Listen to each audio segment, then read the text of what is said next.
Good morning. আজ duty যাচ্ছি এখন আমি 8টা টু 6টা ডিউটি আমার। তো মেরি ক্রিসমাস আমার তরফ থেকে সবাইকে।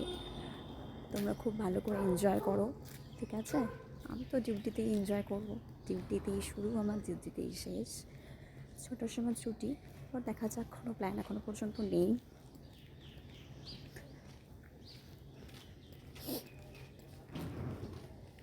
তো আছি, সামনেই আমার হসপিটাল। তো ডিউটিতে যাই, এই জন্য হসপিটাল। তো আগে পেশেন্ট, তারপর সব। তো যাচ্ছি এখন, 6টার সময় বেরোবো। বেরিয়ে আর কি করবো, খেতে ঘুমিয়ে পড়বো। এটাই মেরি ক্রিসমাসের প্ল্যান, ঠিক আছে? তো তোমরা সবাই ভালো করে এনজয় করো, আমাকে বলো, ঠিক আছে? আমি ডিউটিতেই থাকবো। এখনকার মতন টাটা।